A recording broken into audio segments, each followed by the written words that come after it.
시청자 여러분 안녕하십니까? 김세화입니다. 시사톡톡은 새해 들어서 여러 시선으로 지역의 문제점과 미래를 위한 대책을 논의하고 있습니다. 오늘은 지역 대학의 현재 모습을 살펴보면서 지역과 대학의 상생 방안을 토론하는 시간을 마련했습니다. 오늘 패널로 출연해 주신 선생님들을 소개해드리겠습니다. 먼저 박거용 대학교육연구소장 나오셨습니다. 예, 안녕하십니까. 어서 오십시오. 박 소장님은 상명대학교 영어교육과 교수님이시기도 합니다. 이형철 경북대 물리학과 교수 나오셨습니다. 어서 네, 오십시오. 반갑습니다. 이영철입니다. 네, 이 교수님은 3월부터 경북대 교수회 의장으로 활동하시게 됩니다. 마지막으로 전채남 더 IMC 대표 나오셨습니다. 예, 반갑습니다. 어서 오십시오. 전천환입니다. 네, 더 IMC는 빅데이터 전문 기업입니다. 자, 본격적인 토론에 들어가기 전에 먼저 우리 패널들께 한국 사회에서 대학 하면은 어떤 이미지를 떠올리시는지 그 부분부터 말씀을 해주시기 바라겠습니다. 박 교수님. 워낙에 우리나라에서 대학하면 떠오르는 게 상아탑 아닙니까? 네. 근데 그 상아탑이면서 또 동시에 우골탑이라는 네. 것도 떠오릅니다. 근데 네. 우골탑이 나온 이유는 어려운 시절에도 공부를 해야지 출세한다라는 것 때문에 밭 팔고 소 팔고 해서라도 등록금 마련해서 대학 왔다 하는 것들이 아직도 남아 있는 거긴 하죠. 근데 네. 앞으로는 변하겠죠. 네. 우리 이 교수님은 어떤 이미지 떠오르십니까? 예, 저도 박 교수님 의견에 동의합니다. 80년대까지는 네. 우리나라 대학 진학률이 한 20% 정도밖에 되지 않았었는데 네. 이제 90년대, 2000년대에 들어서면서 80% 그리고 70%에 이제 안착하고 있습니다. 네. 우리가 어릴 때는 집안에서 대학 교육을 받은 사람이 한 명은 있어야 되겠다라고 하고 방금 말씀하셨듯이 집 팔고 논 팔고 해서 대학 네. 교육을 시켰습니다. 그 이유가 아마도 신분 상승의 사다리로 그 역할을 했던 거고요. 그것을 이제 들여다보면 결국은 엘리트 또는 지도자를 양성하는 기관이었다라고 하는 역할을 했었습니다. 네. 그런데 최근에는 70%의 진학률을 감안한다면 더 이상 대학은 고등교육 기관이 아닌 보통 교육을 하는 기관이지 네. 않느냐 하는 네. 그런 생각을 가지게끔 합니다. 네. 전천남 대표님. 예, 제가 보기에는 요즘 대학은 좋은 곳에 취직하기 위한 취업 기관으로 이렇게 좀 보여집니다만은 네. 기업 입장에서 보면 네. 대학은 사실 훌륭한 인재를 양성해주고 또 R&D를 선도하는 곳으로 이렇게 보여집니다.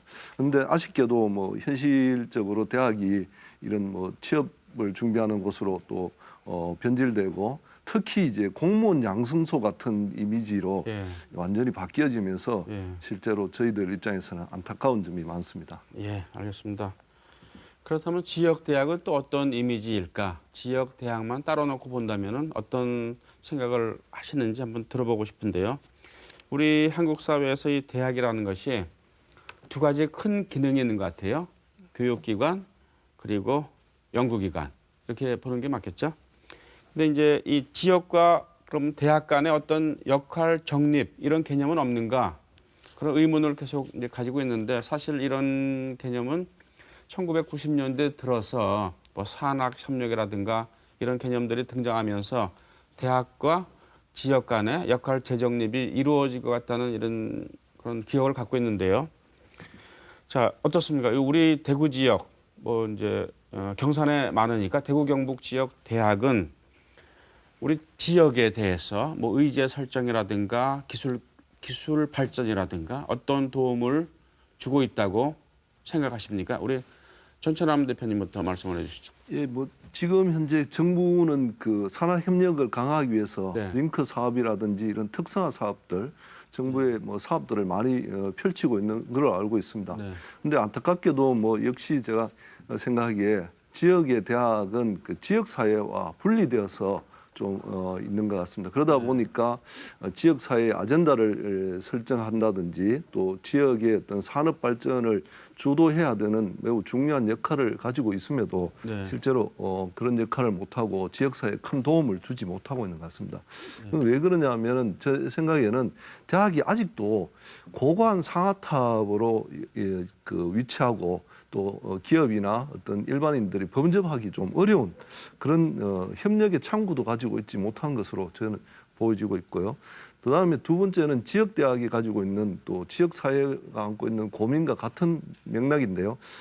서울 수도권 우선 사고가 확고해지면서 네. 지역 열등화가 가속화되고 네. 또 그로 인해서 지역 대학에 대한 부정적인 인식이 심화되고 있습니다.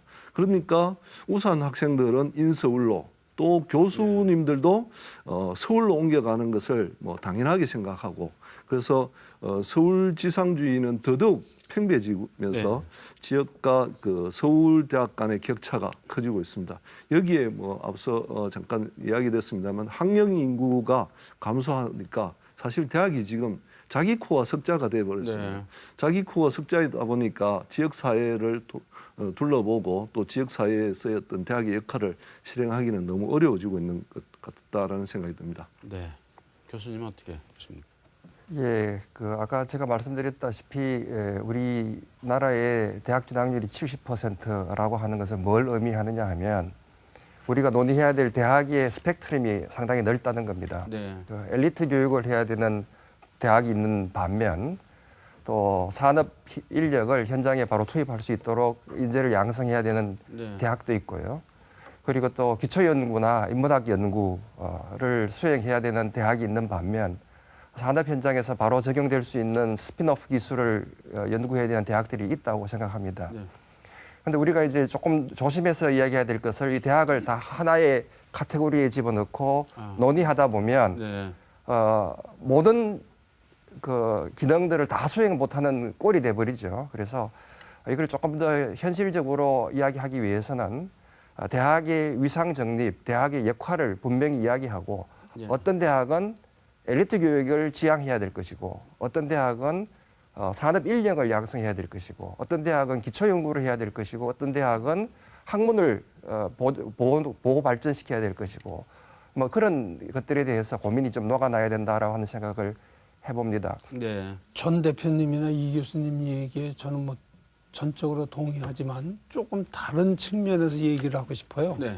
그 뭐냐면 우리나라의 특별한 역사적인 이유가 있는 거죠. 일제 강점기를 거치고 한국 전쟁을 또 거쳤기 때문에 정부가 상당히 재정이 어려웠지 않습니까? 네. 그래서 사실은 국립대학이라는 것이 얼마 없어요. 네. 그러니까 우리나라 지금 국립대 사립을 얘기하면 20대 80이라고 얘기를 하는데 네. 이렇게 돼 있는 속에서는 정부 차원에서 지역과 관련된 대학에 대한 어떤 정책이라든가 지역에 대한 배려가 별로 없었습니다. 그리고 겨우 국립대 몇 개 가지고 이제 이끌어 오는 거죠. 네. 그래서 사립대학에 대해서는 더욱 사립대학에 대한 정책이 없었어요.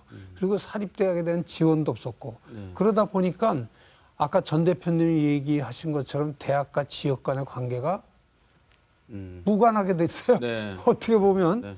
그래서 이러다 보니까 계속 역대에서 이제 문제가 제기됐던 것은 그래서 지역 균형 발전이라는 말들이 나왔고 네. 그 지역 균형 발전을 위해서 대학과 어떤 관계를 맺게 할 것인가. 네. 그리고 대학의 그 정책들, 대학의 특성화를 어떻게 할 것인가 하는 문제가 제기되고 있는데 이런 얘기들이 고민되기 시작한 게 제가 알기로는 뭐 1994년서부터 네. 네. 시작이 돼서 너무 짧아요. 근데 네. 앞으로 1, 20년 안에는 이제 지역 균형 발전의 토대를 둔 네. 지방 대학, 지역 대학들의 발전 방안들을 좀 만들어야 된다고 봅니다. 네, 알겠습니다.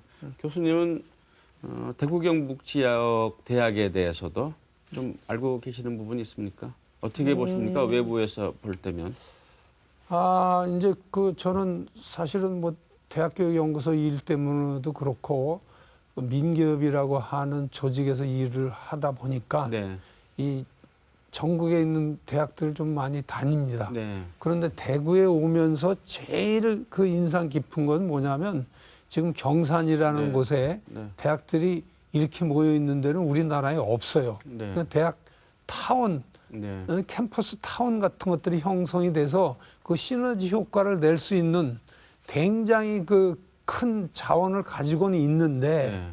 과연 이 대학들이 대학마다 특성이 있는지 네. 나름대로의 발전 전략을 만들어 가고 있는지 네. 하다 보면은 어쩌다 보면 학생들 끌어모으고 옛날에 학생들 이제 대학 오기 힘들었을 때요. 그래서 엄청 팽창을 했는데 지금은 아까 전 대표님도 얘기하신 것처럼 인구가 점점 감소되는 축에서 어떤 식으로 발전 전략을 세우냐 하는 데에서는 문제점이 너무 많은 곳이라고도 또 생각을 하고 있습니다. 네. 네. 그러면 지금부터 지역 대학이 어떤 역할을 하고 있는지 좀 평가를 해주시고 비판을 해주시면 되겠습니다. 본격적인 토론을 해볼까 합니다. 일단 어떤 키워드를 제가 제시를 하고요. 거기에 대해서 이제 말씀을 해주시는 방식으로 하면 될 것 같습니다. 보통 대학이라는 것이 뭐 지역의 싱크탱크 역할을 한다고 하지 않습니까? 자, 우리 지역 대학은 그 역할을 합니까? 어떻게 보십니까? 대구에는 이 종합대학이라고 하는 대학이 5개 정도가 있습니다. 네. 그렇다는 말은 아마 종합대학에 다니는 재학생 숫자가 8만을 좋게 넘을 거고요. 네. 또 최근에 디지스트도 대구에 설립이 되었고 네. 각종 4년제 대학이나 전문대학을 포함하면 학생 수를 일일이 다 헤아릴 수 없을 정도로 대구는 교육도시였습니다. 네. 그리고 교육도시로 이제 역사를 계속하고 있고요. 이와 같이 이제 대구는 이제 아주 큰 인재풀이 있다라고 말씀드릴 수 있는데 네. 그런데 이제 참 안타깝게도 대학이 지역 사회나 또는 국가 좀 더 나아가서는 인류 공영의 가치에 대해서 논의하고 또 오피니언 리더로서 이런 아젠다들을 끌어내고 같이 공론의 장을 만드는 역할을 못 하고 있습니다. 그거는 뭐 여러 가지 이유가 있을 것 같아요. 그 중에 하나 이제 대학 교수님들이 너무 바쁘시고요. 네. 그리고 또 사회가 아주 전문화되고 세분화되다 보니까 이런 공론화의 장이 만들어지지 않고 있는 것도 있고요. 네. 그리고 또 대학과 사회가 격리되고 그 사이에 간극이 커졌다라고 하는 것도 있습니다. 또 학생들 입장에서 보면 사실은 외국에서도 잘 볼 수 있는 바와 같이 학생들이 사회 참여가 커지는데 우리나라는 참 안타깝게도 2000년대 이후에 대학생들이 직업 그리고 취업 문제에 대해서 스펙 쌓기에 너무 골몰하다 보니까 다른 주변에 일어나고 있는 사실 또 주위 환경에 대해서 관심을 못 가지고 있죠. 그래서 이런 문제들을 한번 종합적으로 논의하고 공론화의 장으로 끌어내는 작업들을 사실은 대학이 특별히 전문가인 대학 교수들이 이 일을 해야 된다고 저는 생각을 하고 있습니다. 네, 한 가지만 여쭤보겠습니다. 교수님들이 이제 바쁘시다고 그러잖아요. 왜 바쁘죠? 어떤 종류의 그 바쁨입니까? 제가 이제 대학 교수가 되고 토요일 아침에 네. 전 사실 아침 6시에 매번 출근을 하거든요. 네. 토요일 아침에 출근해서 앉아 있으면 친구들이 이렇게 이야기합니다. 대학 교수가 그렇게 바쁘냐? 네. 저도 대학 교수가 이렇게 바쁜 줄 몰랐어요. 네. 첫 번째, 우리 저처럼 이공계 교수들은 연구에 대한 부담이 많습니다. 네. 연구 업적을 질적으로 평가하지 않고 양적으로 평가하다 보니까 네. 연구 업적을 양산해야 되는데 로드가 크고요. 네. 또 대학 교수가 강의를 그렇게 쉽게 하는 것이 아닙니다. 저만 하더라도 강의를 1시간 하기 위해서는 서너 시간 준비를 하거든요. 그러니까 교육에 대한 부담도 크고요. 네. 그리고 또 각종 또 대학 교수가 해야 될 다른 봉사일도 많습니다. 네. 그래서 우리가 제 주변을 들여다보면 그렇게 한가로운 교수는 없는 것 같아요. 네. 그러니까 봉사라고 하는 대학 교수가 해야 되는 아주 중요한 임무 중에 하나라고 생각하는데 이 책무를 네. 수행하지 못함에 대해서 안타깝게 생각하고 네. 상당히 죄송스럽게 생각을 하고 있습니다. 네, 그러니까 교육하고 연구하는데 바쁜 것은 이해가 가는데 네, 양적 연구 실적을 낸다는 그 점 좀 의문을 가지고 있습니다. 자, 그것을 네. 제가 좀 첨언하면 그런 거죠. 연구와 교육, 네. 그다음에 사회 봉사 뭐 이렇게 세 가지로 나누지 않습니까? 네. 그런데 그 이 교수님도 얘기하신 것처럼 요새는 각종 프로젝트, 네. 정부에서 앞장서서 정책을 내세우면서 네. 대학들은 따라가는 꼴이 됐어요. 네. 대학 자체에 뭐 독특한 개성 있는 정책을 못 내다 보니까 그거 예를 들면 요새 말로 하면 페이퍼워크 하느라고 네. 네. 바쁘다고 하는 얘기가 네. 많이 나오고 있죠. 중고등학교 선생님들도 학생들 가르치는 일 말고 행정 업무에 바쁘다고 이제 말씀을 하시는데 일종 그런 일들이 있다는 것이죠. 예, 그 연구 과제를 하나 수행하기 위해서는 네.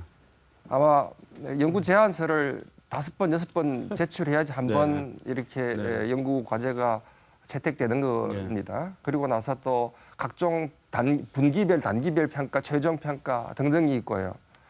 뭐 그다음에 그 연구 결과에 대해서 논문을 이렇게 제출해야 되고 이것은 뭐 이게 그 업무는 일일이 나열할 수 없을 정도로 과도하다고 생각하고 네. 있습니다. 한 가지만 더 여쭤보겠습니다.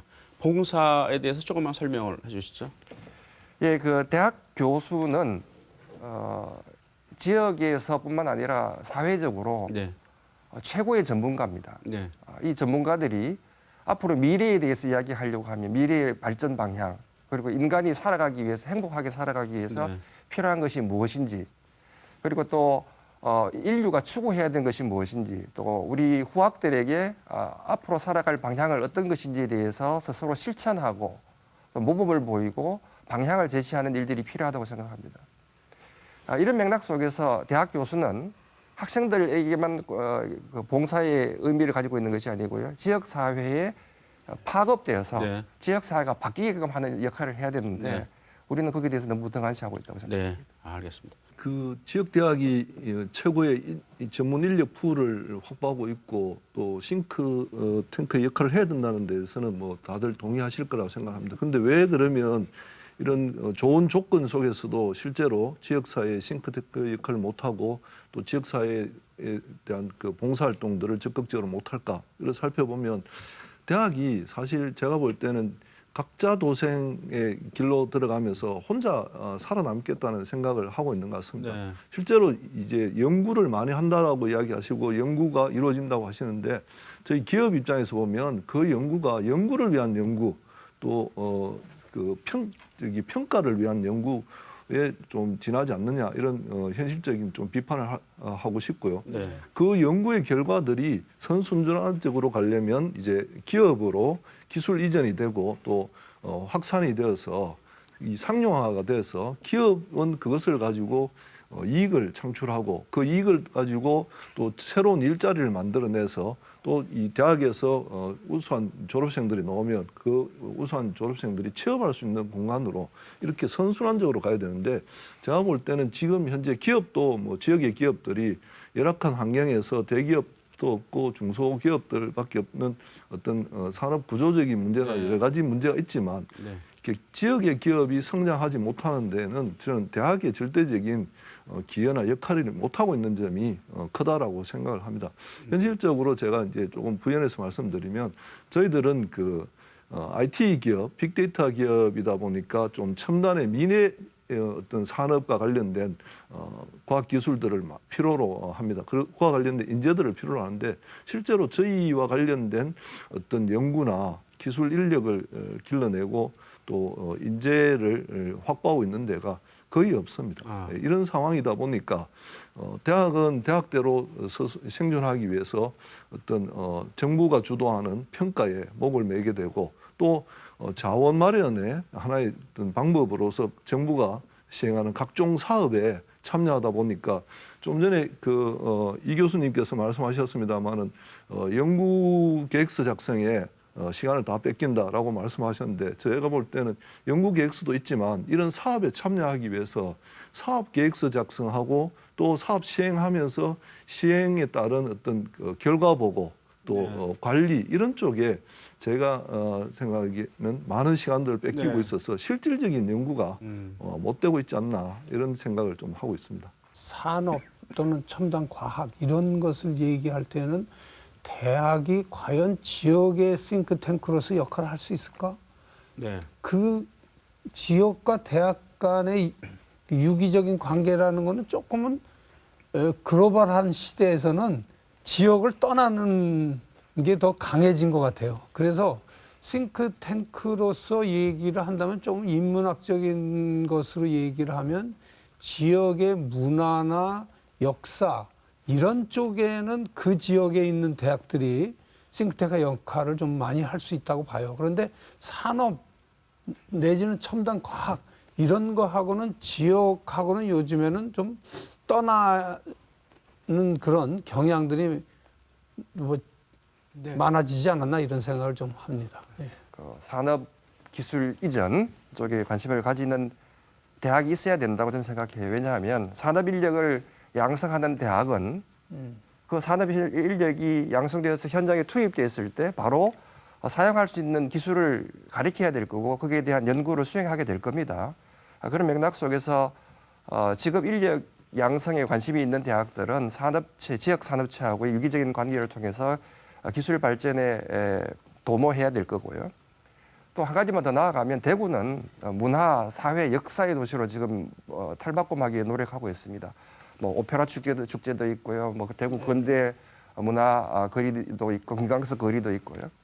그래서 대구 지역에서만 본다면 예를 들어서 문화, 예술, 인문학 쪽에서의 연구 그리고 인문학 쪽에서의 인력 양성이 대구 지역에 긍정적인 효과를 미친다고 생각을 하거든요. 네. 그래서 너무 산업, 기술 그리고 과학에만 집중하지 않고요. 네. 좀 더 폭넓게 대학과 지역 사이의 연계에 대해서 고민을 해야 될 때가 아닌가 그런 생각을 해봅니다. 저 두 가지 지점에서 박 교수님과 이 교수님의 말씀에 좀 반론을 제 생각을 좀 첨언을 하면 글로벌 시대의 그 대학, 지역 대학의 어떤 위상과 역할이 있어서 글로벌 시대에서의 첨단 어떤 과학 기술과 관련된 연구나 이런 부분들은 지역의 이 수준을 넘어서고 있다라고 말씀을 하셨는데 그 말씀이 맞습니다. 그러나 실제로 이제 지역이 이 살아남기 위해서 대학의 어떤 그 역할적인 측면에서 보면 글로벌 시대일수록 지역에 있는 대학들이 혼자 글로벌화되어서 살아갈 수는 없다고 생각을 합니다. 네. 그것이 대학에게 주어진 역할이고 또 혁신의 어떤 주체로서의 어떤 그 본연적 기능이라고 생각을 하는데 그렇게 생각한다면 글로벌 시대일수록 지역에 있는 기업이나 지역과 함께 가야 되지. 그래야 지역을 중심으로 하는 산업 생태계가 만들어지고 그를 통해서 이런 선순환 구조가 만들어진다라고 저는 생각을 합니다. 글쎄 저도 거기에는 뭐 동의하는 바이지만 예를 들면 그런 첨단 과학이나 이런 분야에 있어서는 엄청난 재정이 든다는 거죠. 그래서 네. 그게 한 지역으로다가 가능할까 네. 그런 생각을 좀 해본 거죠. 네. 뭐 그 재정 부분은 정부가 이 다양하게 시행하는 그 연구 과제들을 통해서 충분히 확보가 되는데요. 그보다는 저는 대학 평가에 있어서 SCI 논문에 대한 과도한 이 점수 부여, 점수를 예, 네. 그것이 더 큰 영향을 미친다고 생각합니다. 그러다 보니까 이제 글로벌 수준의 어떤 연구를 해야만 SCI 논문을 이제 쓸 수가 있고 또 퍼블리시를 할 수 있다 보니까 지역에 있는 어떤 그 당면한 어떤 기업이나 지역 사회의 문제에서는 좀 등한시하게 되는 것 같고요.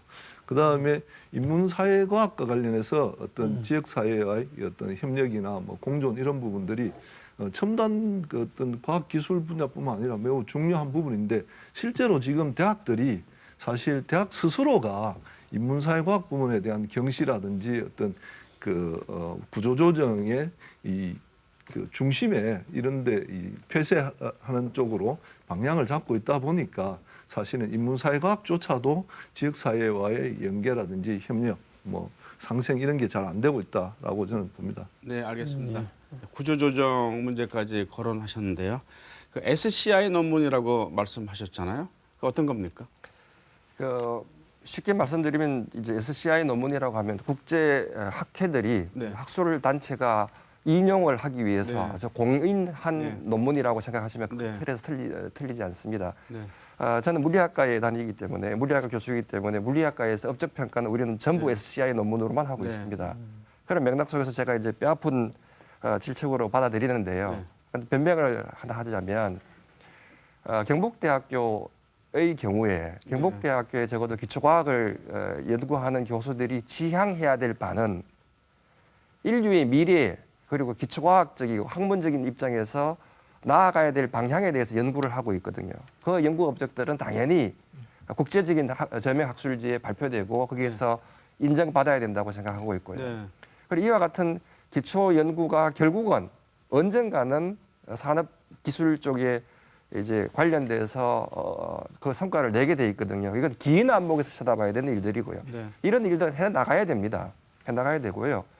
그다음에 이제 그 인문과학이나 문사철에 이제 피폐해지는 것들에 대해서 한 가지 말씀드리면 아까 대구 경북 지역의 예를 한번 들어보자고요.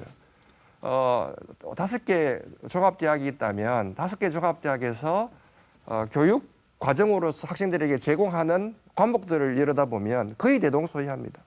5개 종합대학이 추구하는 교육 이념도 대동소이하고요. 네. 또 5개 대학이 길러내고자 하는 인재상도 대동소이하거든요. 네. 이런 맥락 속에서 본다면 어떤 의미에서 보면 그 구조조정이 수요 그리고 이 국가가 필요한 인력의 양 그리고 우리가 나아가야 될 방향들을 고려해서 지금의 현재의 특성화되어 있지 않고 무색무취한 네. 대학 교육을 좀 정리해 볼 필요는 네. 있다라고 하는 것은 한번 받아들여야 될 것 같습니다. 네, 알겠습니다. 이런 식으로 또 대학에 대한 그 접근을 해보겠습니다. 대학의 기능이 교육과 연구 아닙니까? 연구는 이제 산학 협력으로 이어지면 좋은 것이고요. 자, 그럼 지금 대학이 우리 대구 경북 지역의 대학이 전문 인재를 잘 길러서 지역에 공급하고 있는지, 그리고 또 하나 또 이 인재와 함께 이 기술을 또 잘 공급하고 있는지 그 부분에 대해서 초점을 맞춰서 좀 말씀을 해주시기 바라겠습니다. 저 IT 기업 하시는데 예. 그 대학과의 연계가 원활히 되지 않는다고 말씀하셨는데 예. 좀 더 구체적으로 말씀을 해주시죠.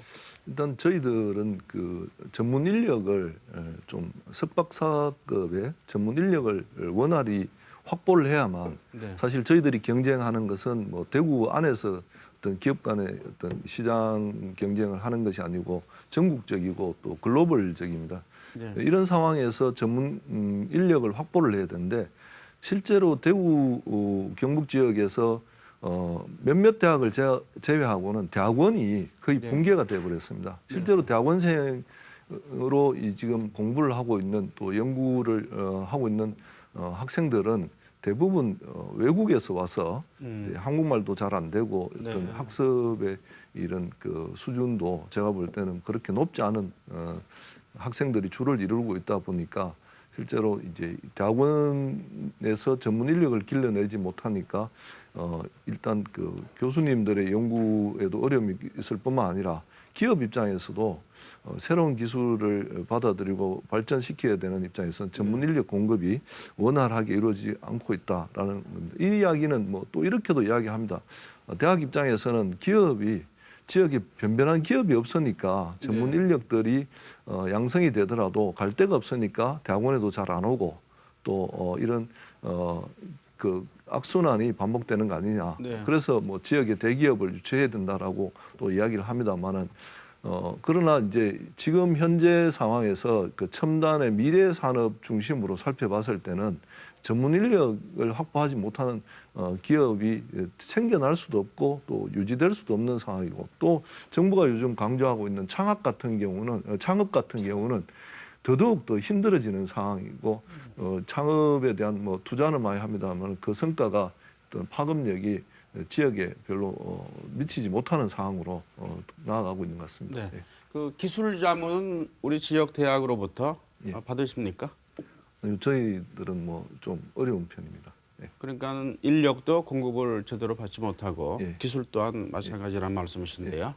이 부분 어떻게 보십니까? 예, 그 한 가지 제가 조금 곱씹어 봐야 될 부분이 하나 있다고 생각합니다. 네. 최근에 대학 졸업자들을 산업 현장에 데려가서 이렇게 투입을 하면 네. 아는 것이 없다. 대학이 뭘 가르치는지 모르겠다라고 하는 이야기를 합니다. 네. 좀 역설적으로 본다면 공적 교육기관인 대학이 영리를 추구하는 산업체의 노동 인력을 양성하는 직업학교는 아니지 않느냐 하는 생각을 네. 해보게 되고요. 네.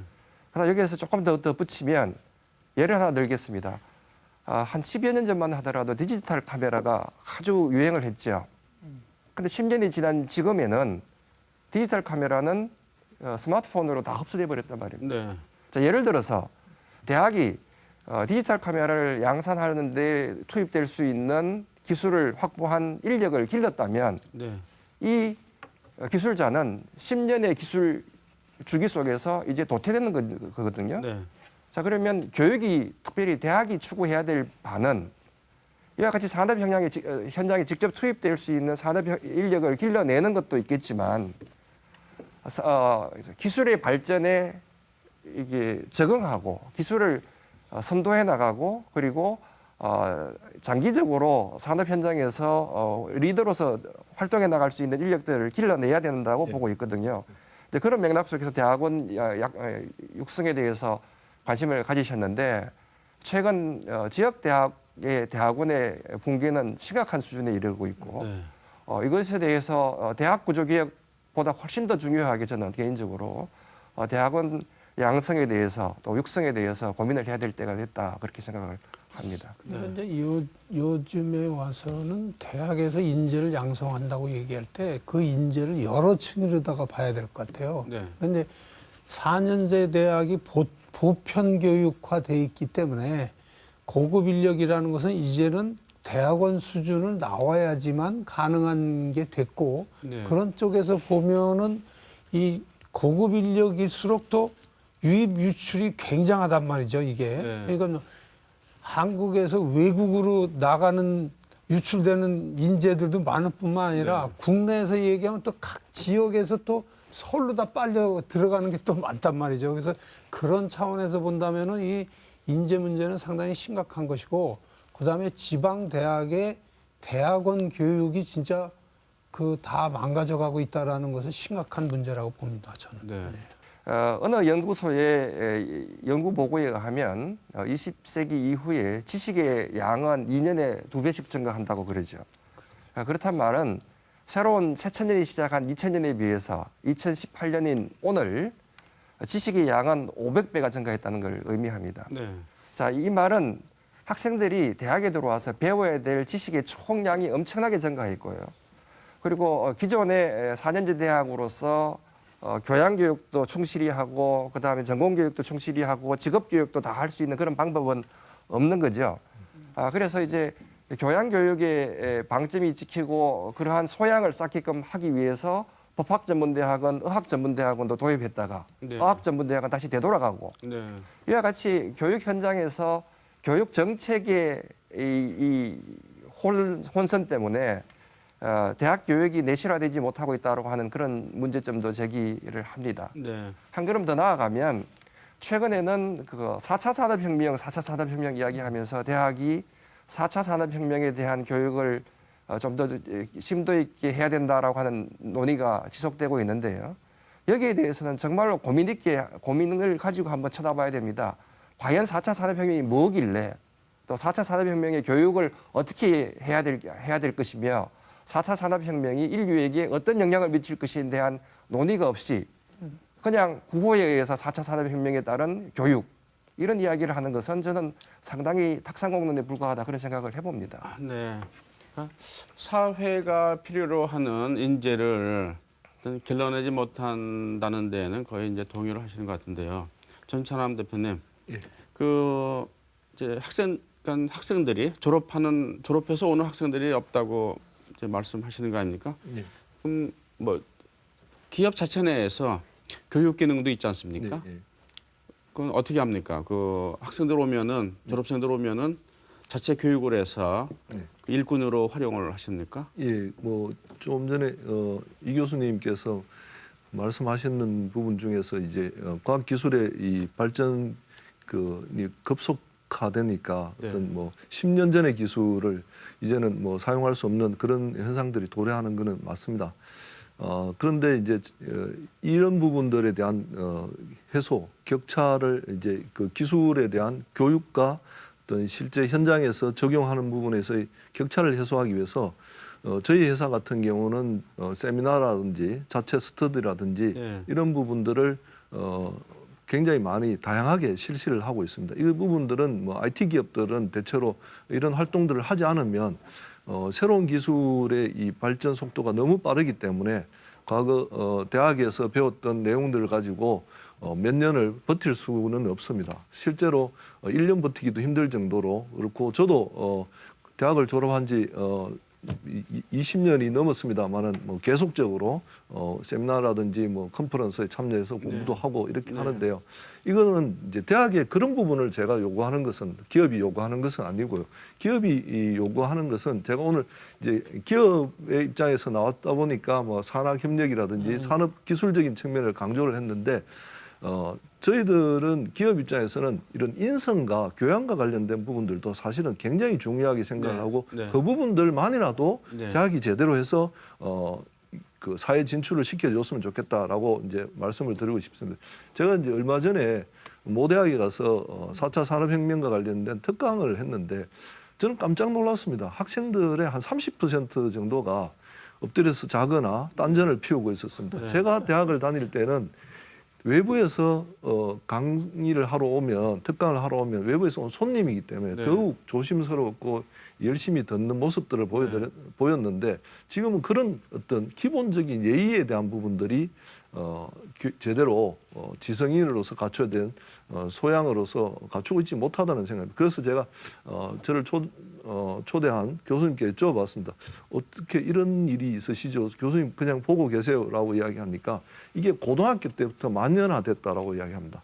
그러니까 인서울 하는 학생들의 경우에는 어떻게 보면 수업이 열중하거나 이런 것들이 제대로 이루어지는지 모르지만 실제로 그렇지 못하는 학생들 같은 경우는 그 고등학교 3년 동안의 어떤 학습 태도들이 대학에 그대로 연결되고 그것이 이제 대학에서도 어떻게 제어할 방법이 없으니까 두고 보다가 사회 진출을 하게 되면 저희들은 그런 부분을 어떻게 겪냐면 면접 보기로 약속을 해놓고 온다라고 했는데 당일 면접장에 나타나지 않습니다. 연락도 없습니다. 전화하면 전화가 꺼져 있어요. 이건 뭐 면접인데까 그럴 수 있다 치더라도 그 다음에는 입사를 약속해 놓고 안 와요. 네. 연락도 안 돼요. 그 다음에 입사해서도 어떤 직접 그 회사 내에서의 생활 태도라든지 어떤 업무에 임하는 자세들이 기본적으로 교양이라든지 인성문에서 너무나 떨어지고 있다. 그래서 저는 이런 부분만이라도 대학이 제대로 좀 교육을 시켜서 어떤 졸업을 시켜줬으면 하겠다는 말씀을 드리고 싶습니다. 예. 근데 지금 이제 교양이라고 하는 것도 여러 측면이 있는데 네. 전 대표님께서 얘기하는 것은 이제 좀 인성 쪽에 초점을 맞춰서 예절 교양을 예. 위주로 말씀하신 것 같아요. 그것보다는 이제 지금 교양 교육 얘기가 나오고 교양 과학 이런 얘기들이 나오는 것은 아까 이 교수님께서 얘기하신 것처럼 지식의 양이 증폭되고 있다. 예. 그다음에 지식의 생명이 짧아진다. 1, 2년 단위로 이 분야마다 다 다르겠지만요. 이제 그런 것들 속에서 교양 교육이 강조되는 이유는 이제는 단독으로다가 뭘 해결하는 것보다는 네. 토론을 하고 협력을 하고 그런 속에서 문제 해결하는 방식을 교양교육이라는 걸 통해서 기울려고 하는 거죠. 네. 그런 쪽에서 지금 이제 교양교육이 학교 교육과정을 뭐 거친다 뭐 이런 얘기를 할 때 많이 언급되고 도입이 되고 있는 거죠. 이렇게 접근을 또 해보겠습니다. 이 대학에서 기술과 그리고 이 교양과 그리고 인재를 지역에 공급을 하고 그래서 지역과의 상생을 위해서는 다시 원점으로 돌아온 것 같은데요. 자, 그럼 대학이 어떻게 변해야 되느냐? 사실 이 문제는 뭐 수십 년 동안 이렇게 계속 토론을 해왔습니다. 이게 단 한 번에 해답을 내놓을 수는 없는 거지만은 이 부분에 대해서도 한 말씀 하십시오. 우리 박 교수님부터. 저는 그 대학 교육 과정이라든가 이런 거를 얘기할 때 네. 뭐 굉장히 중요한 얘기에 많이 바뀌어야 되지만 저는 그것보다 더 원론적으로 얘기하면 그런 얘기 아무리 강조하면 뭐하냐. 콩나물 강의실인데 이런 얘기예요. 네. 그러니까 지금 그 대학교에서 20명이 안 되는 강의가 얼마나 될까 한번 생각해 보면 거의 없습니다. 지금 어느 학교에서는 10명 안 되면 폐강하고 그래서 이게 교수 대 학생, 교수 1인당 학생 비율을 점점 줄이면서 교육의 질을 높이는 속에서 교양 얘기는 이런 얘기를 해야지 이거는 그대로 있는데 예? 50명, 60명 놓고 토론이 전혀 불가능한 강의실을 계속 유지하고 있다는 거죠. 그래서 대학교에 아까 얘기한 대로 그런 역량을 진단하는 쪽으로 가려면은 우선적으로는 지금 얘기한 그런 부분들 네. 교육의 질이 거기서 높아지는 거지 뭐 과정, 과목을 바꾸고 뭐 이런 것도 중요하죠. 그만큼 중요한 거는 지금 이 뼈대가 너무 안 변하고 있다는 거죠. 네. 그래서 물론 거기서 이제 문제는 돈이 들어서 그래요. 네. 돈이 들긴 드는데 투자 안 하고 어떻게 뭘 얻어낼 수가 있습니까? 그런 문제가 제일 먼저 해결해야 될 문제라고 봅니다. 지난 실명을 거론할 수밖에 없습니다. 이명박 박근혜 정부 이후에 대학의 재정이 동결됐습니다. 네. 사립대학교뿐만 아니라 국립대학교도 마찬가지고요. 등록금이 동결되었고 정부에서 국립대학인 경우에 네. 정부에서 내려보내는 예산도 동결되어서 10년 동안 물가도 상승했고 경제도 성장했고 네. 그리고 임금도 올랐는데 대학의 재정은 딱 정해져 있고 또 자금을 많이 내게 돼 있고 하다 보니까 대학은 엄청난 재정 압박을 받고 있는 건 사실이고요. 이것을 피해갈 수는 없습니다. 그래서 앞으로는 대학의 지원에 대해서 좀 고민을 하고 대학에 대한 지원을 확대해야 되는데 사실은 위기가 기회라고 하죠. 지금 네. 이제 어차피 대학에 진학하는 학생들의 숫자가 줄어들기 때문에 대학의 입학 정원이 줄어들어야 되고 대학이 구조조정을 할 수밖에 없습니다. 네. 그러기 위해서 우선적으로는 대학이 자기 혁신을 해야 될 것이고요. 그리고 한국은 또 이상하게도 국립대학의 이 포션이 작기 때문에 사립대학의 구조조정은 참으로 어렵습니다. 하지만 어쨌든 우리가 지향해야 될 바는 대학이 대학답게 나아가기 위해서는 보다 세분화되고 구체적이고 그리고 현실 실현 가능한 정책들을 마련해야 되고 그런 공론화장이 필요하고요. 또 정부는 지원을 아끼지 말아야 될 것이고 대학은 자기 혁신을 해야 됩니다. 또 재미있는 것은 사립대학인 경우에 입학생들을 모집을 못하게 된다면 시장 논리에 의해서 또 도태될 수밖에 없거든요. 네. 이런 아주 다양한 모습들이 있기 때문에 저는 늦은 때가 가장 이런 때라고 이야기를 하기 때문에 특별히 우리 대구 경북 지역에서는 대학 혁신 그리고 대학 구조조정에 대해서 한번 지방 정부와 네. 대학들이 같이 모여서 머리를 맞대고 지역 경제를 활성화하기 위한 목적에서라도 또 대구의 위상을 다시 재정립하기 위해서라도 또 대한민국의 교육을 바로 세우기 위해서라도 한번 같이 논의를 시작하는 것이 필요하지 않겠는가 그런 제안을 한번 해봅니다. 네. 전 대표님께는 이렇게 질문을 하고 싶은데요. 교수님들은 이제 학생을 여하이 교육시킬 것인가에 대해서 이제 초점을 맞추신 거예요.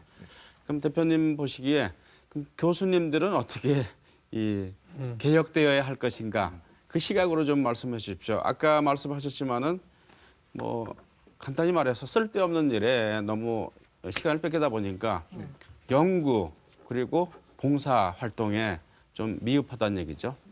갖고 있는 이제 문사철이면 문사철의 이런 지식, 지성, 뭐 민주주의에 대한 이해를 지역사회에 투영시키고 또 기술도 자기 자신이 갖고 있는 기술을 빅데이터 기업에다가 또 봉사도 하고 뭐 이런 기능이 있어야 되는데 그건 뭐 학생들도 와야 되지만 교수들도 와야 된단 말이죠. 그런데 못하고 있지 않습니까? 네. 어떻게 해야지 이 지역대학 교수님들을 그러니까 이 지성과 기술을 더욱더 개발시킬 수 있을 것인가? 제 생각에는 뭐 지금 이제 두 분 말씀을 들어봤을 때 또 다른 자리에서도 그런 말을 많이 듣습니다만은 지역에서 가장 배부른 곳은 대학이라고 생각하고 가장 그나마 어떤 이제 지속성을 확보하고 있는 곳도 대학이라고 생각합니다. 그런데 이 자기 혁신 또 대학 혁신에 대한 접근 방법이라든지 어떤 그 인식의 변화들이 말로는 많이 이 혁신을 이야기하고 특성화를 이야기하고 있는데 방향이나 이런 그 자율성을 확보하지 못한 속에서 하고 있는 것입니다. 즉 이게 뭐냐면 정부가 주도하는 혁신 또는 특성화 또 대학 본부가 주도하는 어떤 생존을 위한 그 학생 충원에 대한 어떤 대비책으로서의 대학 평가에서 좋은 점수를 받고자 하는 이런 노력, 뭐 사업에 대한 대비 이런 것들을 주로 하다 보니까 교수님들 개개인의 어떤 자율성이 좀 확보가 안 되는 것 같습니다. 네. 대학이 교수님들을 너무 대학의 울타리 안에 묶어두고 네. 대학의 발전, 대학의 생존에만 좀 급급하는 그런 어떤 활용이나 집중을 하고 있다 보니까 이 그 역량과 뛰어난 그 전문성을 가지신 분들이 지역 사회로 나와서 또 저희 같은 기업을 위해서 활동들을 강화해야 되는데 즉 교수님들의 자율성을 좀 확보해 줘야 되고 그다음에 대학 스스로가 지역에 있는 대학은 지역의 발전과 공존 공생한다라는 생각으로 공공성을 확보하는 데 좀 더 포커스를 맞춰서 어떤 대학 운영을 해 나가야 되는데 현재 대학을 운영하는 뭐 대학의 어떤 본부에 계시는 분들이 그런 것보다는 혼자 살아남기 위한 방법에 너무 급급한 것이 아닌가라고 생각을 하고요. 그다음에 이 사실 그 지성인으로서의 어떤 모범은 교수님들이 보여줄 때 제자들이 그걸 보고 배워서 사실 사회 참여라든지 사회 활동이라든지 어떤 지성인으로서의 역할들에 대한 심각한 고민 또 사회 참여를 높이기 위해서 교양에 대한 풍부한 교양을 쌓기 위한 노력들 이런 것들을 해 나가야 된다고 생각합니다. 근데 그런 모습들이 저는 교수님들로부터 제자들에게 잘 보여지지 않다 보니까 이 사실은 출발점은 교수님과 제자들의 괴리 현상 그것이 대학과 지역의 괴리 현상으로 나타나고 이런 것들이 이제 악순환이 반복되니까 대학의 재정에 대한 압박, 대학의 어떤 현 상황에 대한 어떤 비관적인 어떤 입장 이런 것들이 늘어나고 또 지역에서는 대학에 대해서 뭐 같이 협력해서 같이 살아가야 되는 것으로 보다는 저쪽은 우리하고 좀 다른 쪽이다 이런 어떤 서로 괴리감들이 커지고 있는 것 같다 이런 생각이 듭니다. 네. 이영철 교수님 어떻게 생각하십니까? 예, 전 대표님께서 대학의 공공성에 대해서 말씀해 주셨는데 국민의 세금으로 운영되고 있는 국립대학의 교수인 제가 정말 뼈아프게 느끼고 있습니다. 네. 그 사실은 이 외국의 유럽인 경우에 국립대학은 등록금이 없습니다. 네. 어떻게 보면 수익자 부담 원칙에 의해서 대학의 졸업장을 받을 사람이 등록금을 내야 되는 것이 너무나 당연한데 거기에는 등록금을 받지 않죠. 논리는 간단합니다. 네.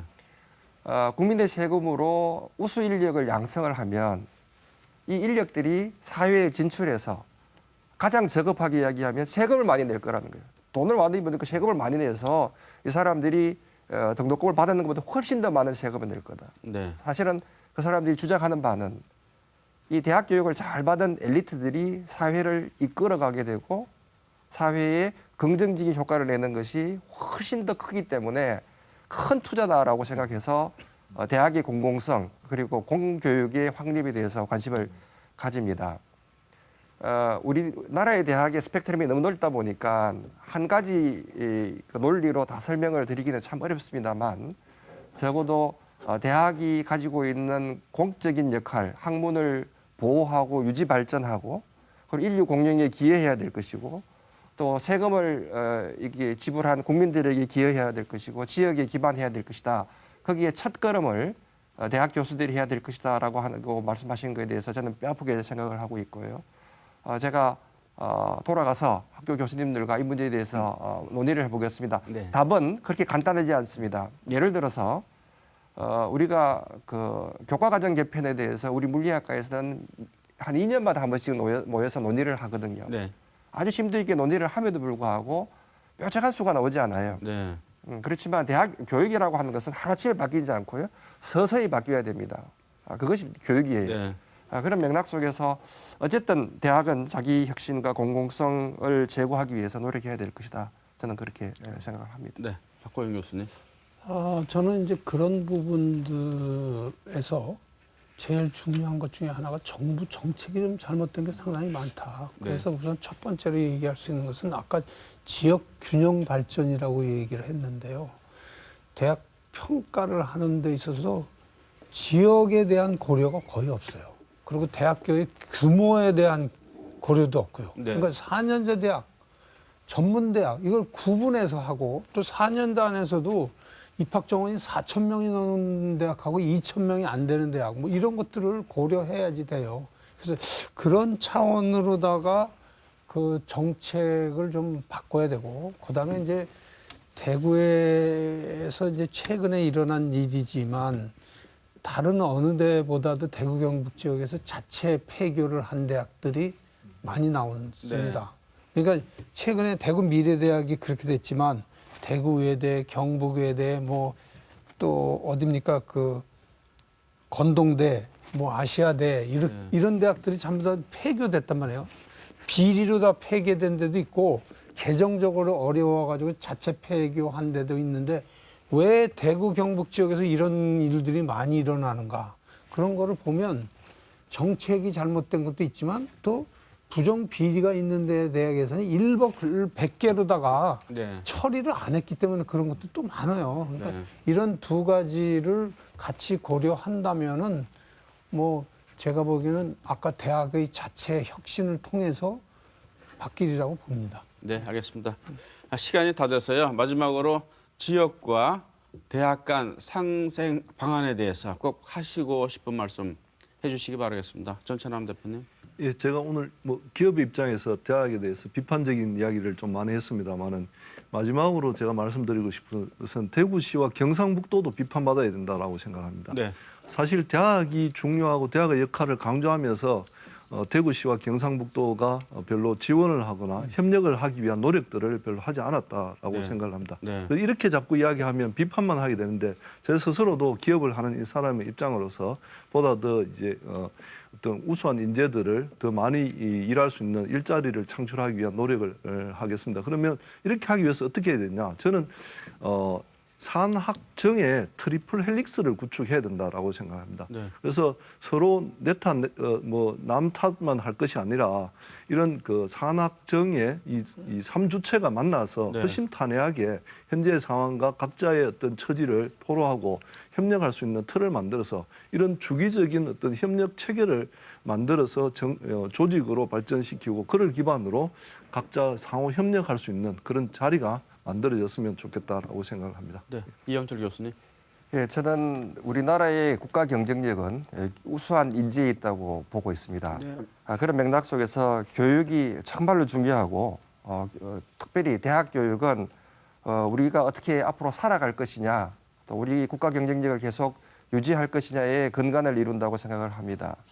또 조금 좁혀서 이야기한다면 대구 경북지방의 침체 이것은 비단 경제적인 침체만이 아니고요. 예술적인 침체, 정치적인 침체, 문화적인 침체가 다 포함되어 있죠.